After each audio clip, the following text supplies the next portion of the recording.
And welcome back to the channel. तो आज का जो हमारा वीडियो लेक्चर था, जैसे मैंने बोला था कि ये पार्ट 2 होने वाला है।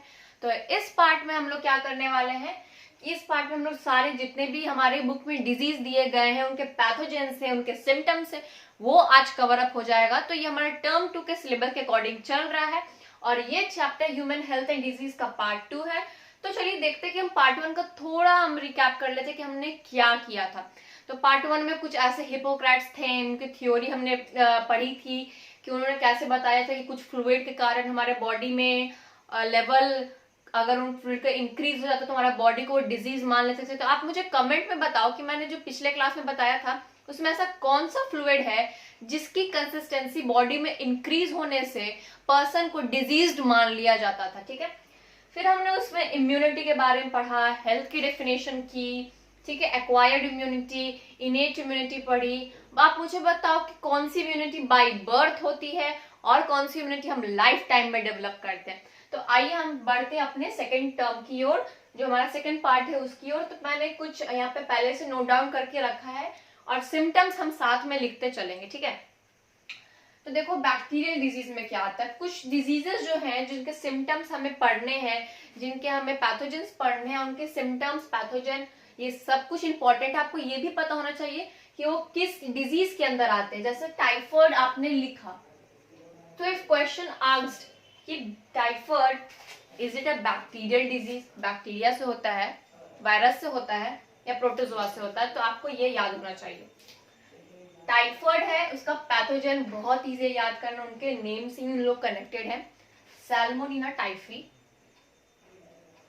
जस्ट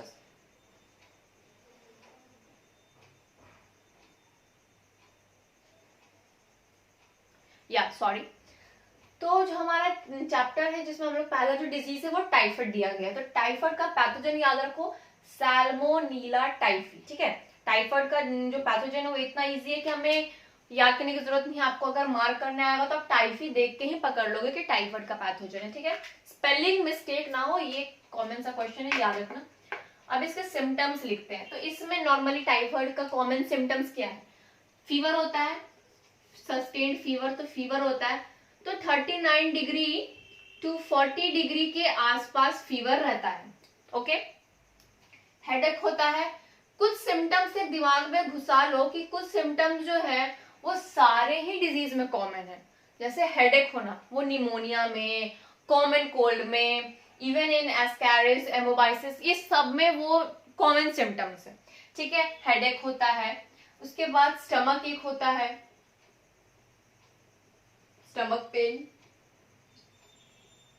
ओके, ये सारे टाइफाइड के सिम्टम्स है। लेकिन एक क्वेश्चन ये भी बन के आता है कि अगर सीवियर केस में क्या सिम्टम्स नजर आते हैं।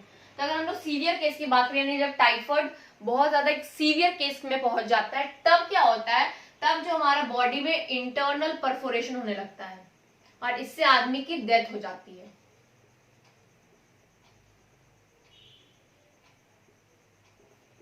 This leads to death.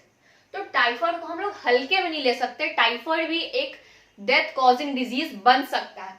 ठीक है, इंटरनल परफोरेशन मतलब देखो टाइफाइड कहां से एंटर करता है। टाइफाइड सबसे पहले एंटर करेगा आपके स्मॉल इंटेस्टाइन में। ठीक है, एंटर्स इन स्मॉल इंटेस्टाइन और वहां पे वो धीरे धीरे धीरे अपने को होस्ट बनाने लगता है। जो आपका ओरिजिनल होस्ट होता है उसको वो टेक ओवर कर लेता है। अगर आपकी इम्यूनिटी बहुत ज्यादा वीक होगी तो उसे बिल्कुल कम समय लगेगा आपको टेक ओवर करना आपके होस्ट। लेकिन अगर आपकी इम्यूनिटी स्ट्रांग होगी तो हो सकता है कि आप नॉर्मल जो सिम्टम्स है उसके साथ ही आपको टाइफाइड ठीक हो जाए। लेकिन यही अगर सीवियर केसेस में इंटरनल परफोरेशन होने लगा तो फिर कुछ नहीं होता, दिस लीड्स टू डेथ। ठीक है, तो स्मॉल इंटेस्टाइन में एंटर करता है, उसके बाद वो वहां से अपना फंक्शन करना स्टार्ट कर देता है। तो ये टाइफाइड का सिम्टम था। निमोनिया, निमोनिया में क्या होता है, निमोनिया में देखो, निमोनिया का पैथोजन है तो उनके दो नाम है, दोनों याद रखना, दोनों इंपॉर्टेंट है, स्ट्रेप्टोकोकस निमोनिया एंड हेमोफिलियस इन्फ्लुएंजा। ठीक है, स्ट्रेप्टोकोकस निमोनिया से आपको याद हो जाएगा कि तो निमोनिया का पैथोजन है। ये भी साथ साथ याद रखना क्योंकि ये भी कभी कभी एज अ क्वेश्चन में पूछ लिया जाएगा कि हेमोफिलस इन्फ्लुएंजा जो पैथोजन है वो किस डिजीज का है, तो आप कंफ्यूज कर सकते हैं। अगर आपको ये याद नहीं होगा तो ये निमोनिया का है। ठीक है, हेमोफिलस इन्फ्लुएंजा, इसका भी चलो सिम्टम देखो, तो इसका भी सिम्टम क्या है, स्टमक पेन होना, हेडेक होना। जैसे मैंने आपको बताया कि कुछ सिम्टम्स बहुत कॉमन है, तो इसमें हम बहुत अच्छा इसमें बहुत अच्छा मार्क्स स्कोर कर सकते हैं। किस तरह, क्योंकि जो 2-3 सिम्टम्स है वो तो कॉमन है सब में, तो आप 2-3 सिम्टम्स सारे डिजीज में वो कॉमन लिख सकते हो, और इसमें आप अपना लॉजिक भी लगा सकते हो कि टाइफाइड में है या कोई भी डिजीज होती है तो हमें नॉर्मली हेडेक होता है, फीवर आता है, लेकिन कोई कोई केसेस में फीवर नहीं आता, तो फीवर सब में कॉमन नहीं होगा, लेकिन हेडेक कॉमन है, स्टमक पेन कॉमन है, ठीक है। तो ये 2 चीज तो कॉमन है सिम्टम्स। तो इसमें स्टमक पेन, हेडेक होता है। उसके बाद क्या होता है, निमोनिया में जब सीवियर केसेस होने लगते हैं तो हमारी जो फिंगर नेल्स है, जो नाखून है हमारे, they turn bluish in colour, finger nails turn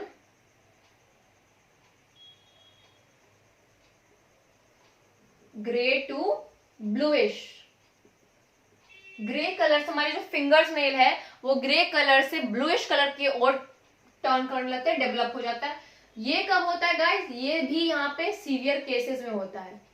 यहाँ ये जो finger nail turn grey to bluish, अगर आपको सिम्टम्स है, आपने ध्यान नहीं दिया, आपने अवॉइड कर लिया, आपने सिर्फ ऐसे ही पिल्स ले ली, फीवर्स की पिल्स ले ली, जैसे हम लोग नॉर्मल फीवर होता है 1-2 दिन में फीवर्स चिल्स आते हैं ना, तो हम लोग को क्या लगता है कि अच्छा क्लाइमेट वेदर चेंज के कारण हो रहा है, या नॉर्मल हमारे कुछ खाने पीने से हो रहा है, तो हम जल्दी से जाके क्या ले लेते हैं, हम एक दवाई गोली लेते हैं, बुखार की गोली ले लेते हैं। तो उस टाइम अगर हम नोटिस नहीं कर पाते हैं, या हम प्रॉपर मेडिकल चेकअप के लिए नहीं जाते हैं, या हमें पता नहीं चलता है कि ये किस चीज के सिम्टम्स है, तो ये सीवियर केसेस में डेवलप कर जाते हैं। और सीवियर केसेस में सिम्टम्स ऑटोमेटिकली तुरंत शो होने लगेंगे, आपके फिंगर्स नेल के जो कलर है ग्रे से ब्लूइश होने लगेंगी, आपकी आईज पेल होने लगेंगी। तो जब ये सीवियर केसेस बढ़ जाते हैं तब इन्हें रोक पाना अपने बॉडी में बहुत ज्यादा मुश्किल हो जाता है। इसलिए हमें सब कुछ on the stage he control करना पड़ता है। उसके लिए हमें प्रॉपरली अपने आप को हाइजीनिक रखना है, ठीक है। ये सब एक्स्ट्रा पॉइंट्स है जो मैं बता रही हूँ कि आपको प्रॉपर एक मेडिकल चेकअप लेनी चाहिए। ये कॉमन सी बात है कि हमें 6 महीने में, 4 महीने में एक बार मेडिकल चेकअप करवानी चाहिए, ताकि हमारे अगर बॉडी में कुछ है भी, नहीं भी है तो it's well and good, but है भी तो हम उससे उस स्टेज में ही रिकवर कर लें जिस स्टेज में वो हो सकता है। अगर वो उस स्टेज में आ जाएगा, सीवियर केसेस में आ जाएगा, तो इट इज नॉट पॉसिबल कि हम सारे सीवियर केसेस में अपने आप को रिकवर कर पाए, एंड ये सारे कारण बढ़ते हैं that leads to the death of the person. Okay, तो ये सारे पॉइंट्स उतार लो, ये सारे उनके सिम्टम्स उतार लो, सीवियर केसेस के सिम्टम्स को बिल्कुल ऐसे स्टार मार्क करके लिख लो, ठीक है। और ये भी उतार लो कि बैक्टीरियल डिजीज में क्या आता है, तो बैक्टीरियल डिजीज में टाइफाइड आता है, निमोनिया आता है। अभी हम बढ़ते हैं वायरल डिजीज की ओर, ठीक है। आप पहले इसे उतार लो।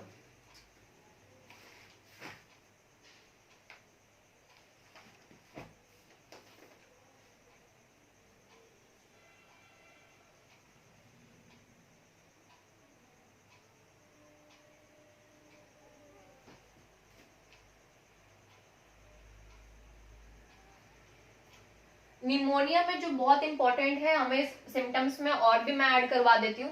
देखो इसमें क्या होता है, इसमें कफ होता है, कफ होगा, इसमें भी फीवर होगा, इसमें चिल्स आएंगे। चिल्स यानी कभी कभी बॉडी बिल्कुल ऐसे ठंडा पड़ने लगता है, ऐसे कांपने टाइप का नहीं, वो जो मलेरिया में कुछ कुछ सिम्टम्स होने लगे, जैसे हमें कांप, नॉर्मल वेदर है तो भी हम कांप रहे हैं, तो वो उन्हें चिल्स आने लगते हैं बॉडी में, ठीक है। उसके बाद ये होता कैसे है, तो ये ड्रॉपलेट्स के थ्रू फैलता है, बाई ड्रॉपलेट्स। कोई भी इन्फेक्टेड पर्सन का अगर ड्रॉपलेट्स है या फिर एरोसोल, इसके थ्रू ये बॉडी में फैलता है। और ये किसको इफेक्ट करता है हमारे बॉडी में, जैसे कि टाइफाइड इफेक्ट करता है स्मॉल इंटेस्टाइन को, तो ये इफेक्ट करता है हमारे एल्वियोली को।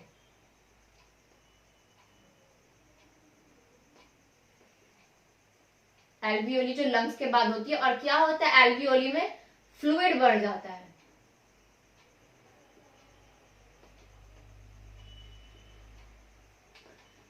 ठीक है। स्टमक पेन, हेड एक, कफ, फीवर, चिल्स, और ये कैसे फैलता है, बाय ड्रॉपलेट्स और एरोजोल। और ये किसको इफेक्ट करता है बॉडी में, तो ये इफेक्ट करता है एल्वियोली ऑफ लंग्स, इसमें क्या होता है, इसमें fluid get filled in the alveoli. जो हमारे बॉडी में लंग्स के पास एल्वियोली है उसमें फ्लूइड फिल हो जाता है, जिसके कारण हमें कफ आने लगता है, हमें लगता है कि हम वो बाहर निकाले, तो वो कफ के फॉर्म में वो फ्लूइड ही बाहर आता है। ठीक है, तो ये बहुत इंपॉर्टेंट था। अब देखो कॉमन कोल्ड, जो बहुत ही ज्यादा कॉमन है, इसका नाम ही कॉमन कोल्ड है, ये आए दिन हम सबको होते रहता है। ये डेंजरस डिजीज नहीं है, डेथ कॉजिंग डिजीज नहीं है, लेकिन पहले के टाइम में ट्रीटमेंट अवेलेबल नहीं थी, इसलिए इससे लोगों की डेथ भी हो जाती थी। बट आज के टाइम में ये बहुत ज्यादा कॉमन है। ये होता है वायरस से, यानी कि वायरल डिजीज है, ये राइनो वायरस से होता है। इसमें क्या होगा, ये ट्रांसमिट थ्रू ड्रॉपलेट्स, कोई भी इन्फेक्टेड पर्सन का ड्रॉपलेट्स आपके आ गया, ठीक है, रिजल्टिंग इन, ये भी फैलता है, सॉरी हाँ ये फैलता है, ये भी थ्रू ड्रॉपलेट्स। इसमें क्या होगी आपको, इसमें भी फीवर आएगा आपको, ठीक है, इसमें भी आपको स्नीज आएगा, मतलब छींक आती है बार बार regular, common cold, fever, sneeze, okay.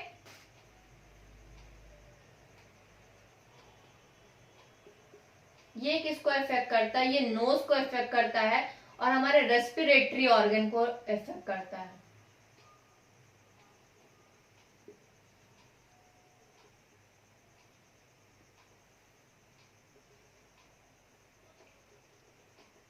हमारा जो गला बैठता है ना, जिसे हम कहते हैं सोर थ्रोट, ये भी इसके कारण होता है।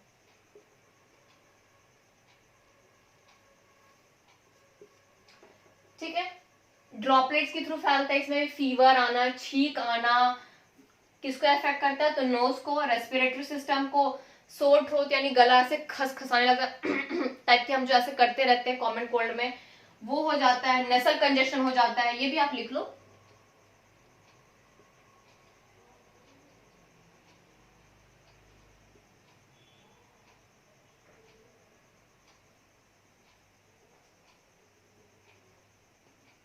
नोजल कंजक्शन हो जाता है। तो ये क्या होता है ना, ये ज्यादा दिन तक नहीं रहता है, ये 3 to 7 डेज, यानी 1 वीक के अंदर अंदर आप पूरी तरह से रिकवर कर जाते हो।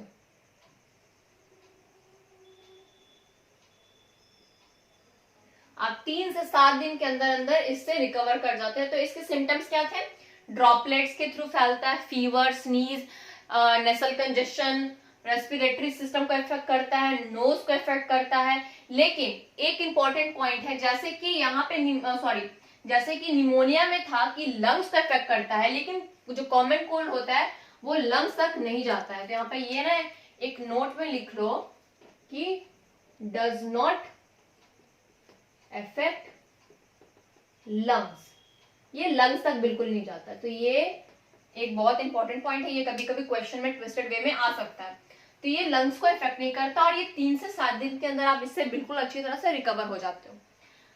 जो हमारा नेक्स्ट है प्रोटोजोन डिजीज, जिसको हम लोग कहते हैं अमीबाइसिस, ये किससे होता है, ये एंटा अमीबा हिस्टोलाइटिका से होता है, सॉरी, ठीक है, एंटा अमीबा हिस्टोलाइटिका, ये कैसा डिजीज है, तो ये प्रोटोजोन डिजीज है, यानी कि प्रोटोजोआ के थ्रू होता है। इसका पैथोजन का नाम क्या है, तो एंटा अमीबा हिस्टोलाइटिका। एंटा अमीबा हिस्टोलाइटिका थोड़ा टफ नेम है, लेकिन ये एंटा अमीबा जो आ गया आप उससे ही इसको आइडेंटिफाई कर सकते हो। इसमें क्या होता है, इसमें जो पैरासाइट्स होते हैं, क्योंकि प्रोटोजोन से हो रहा है, तो इसके जो पैरासाइट्स होते हैं वो लार्ज इंटेस्टाइन में, डिफरेंशिएशन देखो आप मैच करो, कहीं पे स्मॉल इंटेस्टाइन है, कहीं पे लंग्स को इफेक्ट कर रहा है, कहीं पे लंग्स को इफेक्ट नहीं कर रहा है, और कहीं पे लार्ज इंटेस्टाइन है। तो पैरासाइट एंटर कहाँ करते हैं, parasite in large intestine.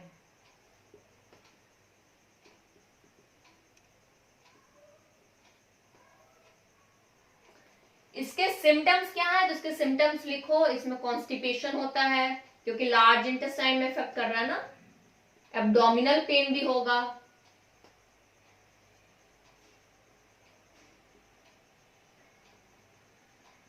Cramps आने लगते हैं बॉडी में,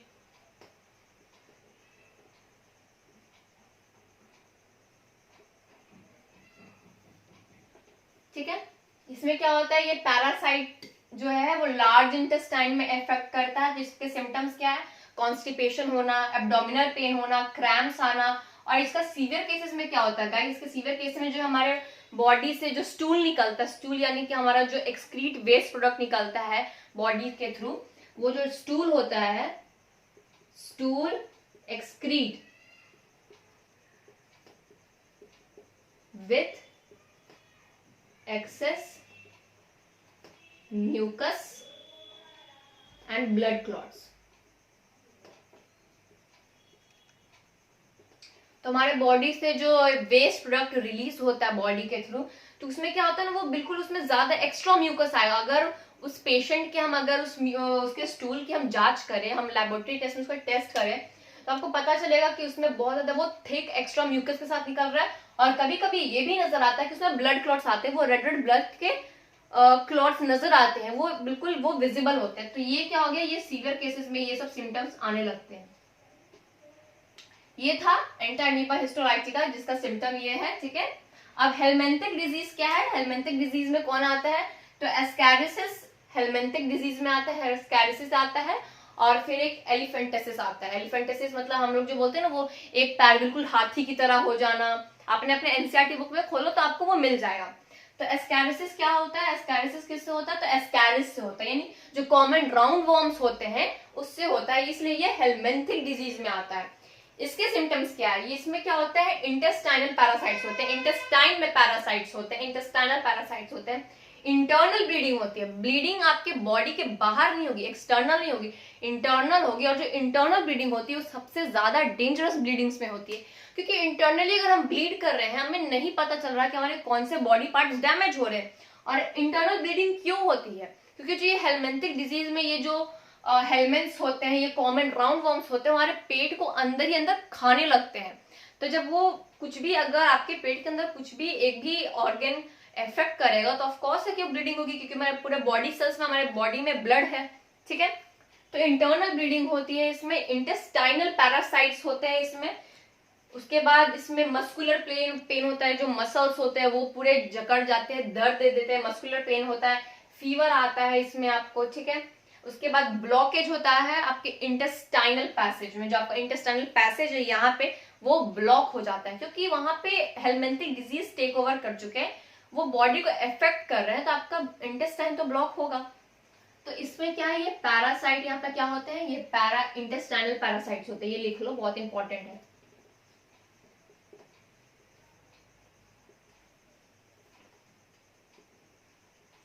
सिम्टम्स क्या है इसके, इंटरनल ब्लीडिंग होना, फीवर आना, मस्कुलर पेन होना,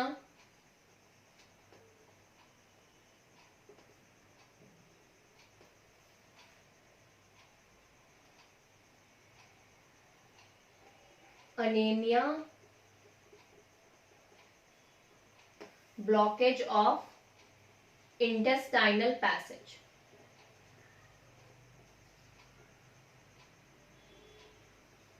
ठीक है, क्या क्या मैंने बताया, इंटेस्टाइनल पैरासाइट्स होते हैं जो इंटेस्टाइन में रहते हैं, राउंड वर्म्स हमारे बॉडी में। ऐसे भी हमारे अगर पेट में देखा जाए तो वर्म्स ऑलरेडी प्रेजेंट होते हैं, कुछ गुड होते हैं जो हमारे बॉडी के लिए बहुत अच्छा होता है, वो वर्म्स, वो जो हेलमेंथिक होते हैं वो खाना पचाने का काम करते हैं। लेकिन कुछ जो होते हैं वो डिजीज कॉजिंग वर्म्स होते हैं।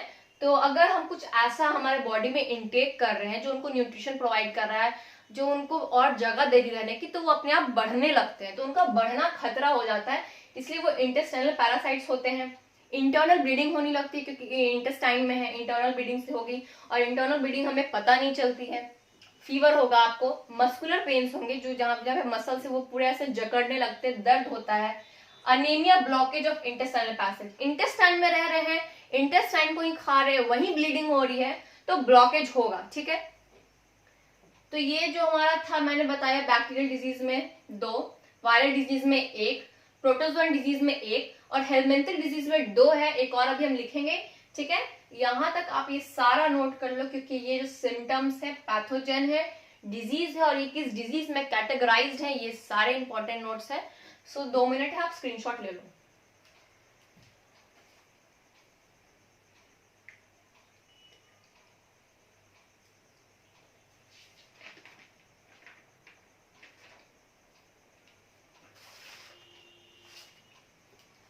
टाइप पर इरेज करते हैं यहाँ पे, ओके। तो मैं कुछ पार्ट्स इरेज कर रही हूँ यहाँ पे।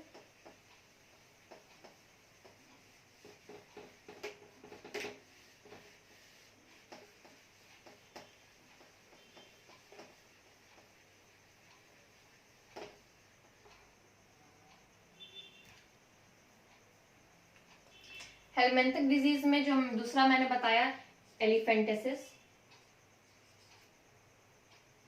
Is it visible?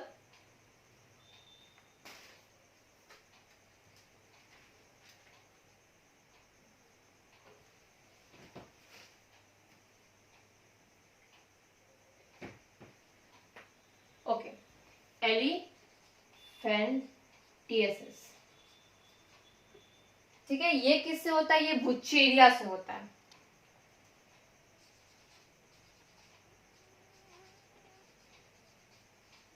ये वुचेरिया से होता है, यानी कि इसका जो पैथोजन है वो वुचेरिया है, ठीक है।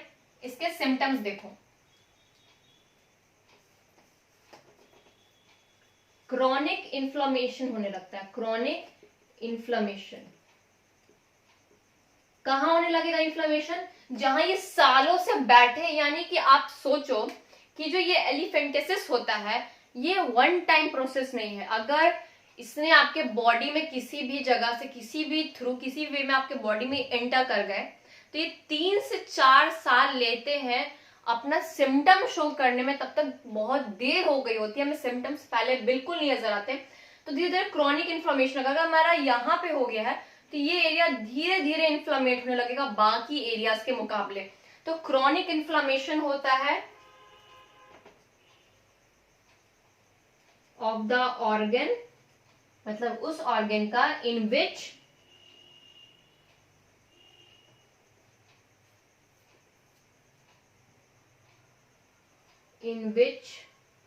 द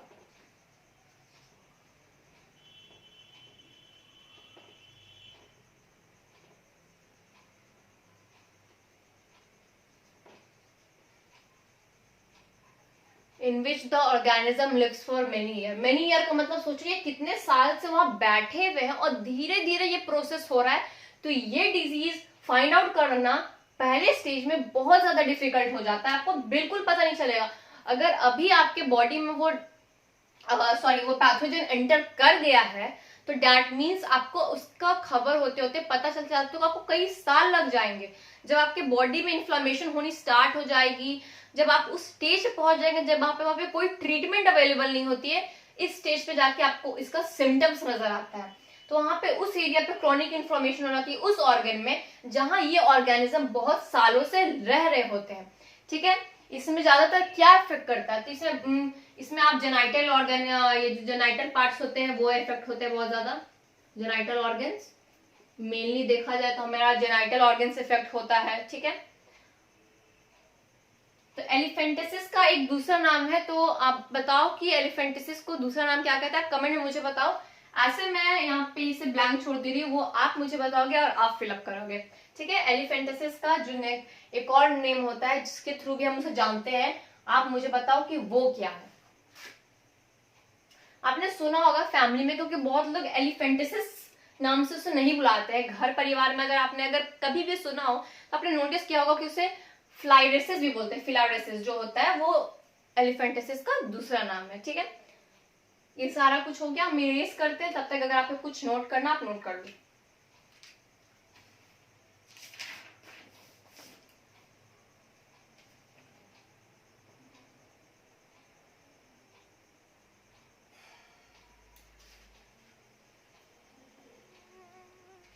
ठीक है, ये मैं हेलिमेंथिक डिजीज इरेज कर रही हूँ यहाँ पे।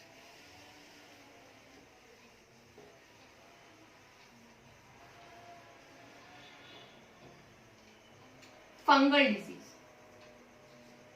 जो फंजाई से होती है,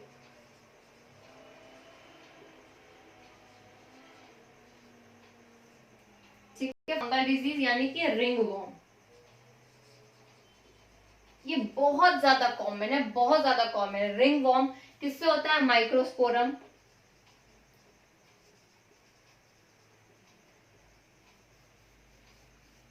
ट्राइकोफाइथन,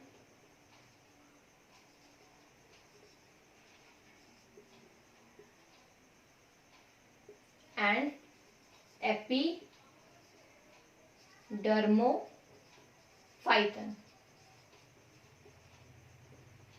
ये जो रिंगवॉर्म है वो होती है माइक्रोस्पोरम से, ट्राइकोफाइटन से एंड एपिडर्मोफाइटन से, ठीक है। ये सारे इसके पैथोजेंस हैं। इसके सिम्टम्स क्या होते हैं, ये बहुत ही one of the most common है। आप यहाँ पे अगर लिख लो तो यहाँ पे लिखना मोस्ट कॉमन, ये मतलब बिल्कुल ही कॉमन फंगल डिजीज है। ये कैजुअली लोगों को होता है वेदर चेंज के कारण। अगर बहुत ज्यादा ठंड है, अचानक से बारिश होने लगे, तो जो वेदर में जो मॉइस्चराइजर घटता है, बढ़ता है, उसके कारण ये हो जाता है। जिसमें क्या होता है, जो अपीयरेंस होता है हमारे स्किन का वो बिल्कुल ड्राई हो जाता है, ड्राई, स्केली, ठीक है। स्किन का अपीयरेंस, ये अपीयरेंस ऑफ स्किन है, ड्राई होना, स्केली होना, लेसेंस आना आपके बॉडी पार्ट्स में, लेसेंस ऑन बॉडी पार्ट्स, जहां पे होता है वहां पे आपको लेसेंस जैसे पपड़ी पपड़ी टाइप आपको वो नजर आने लगेगा आपके बॉडी पार्ट में, जैसे कि आपके स्किन पे नजर आने लगेगी।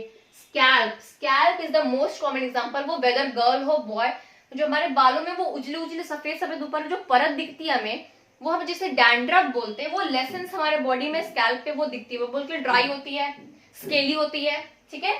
जैसे स्किन हो गया, स्कैल्प हो गया, ठीक है ना।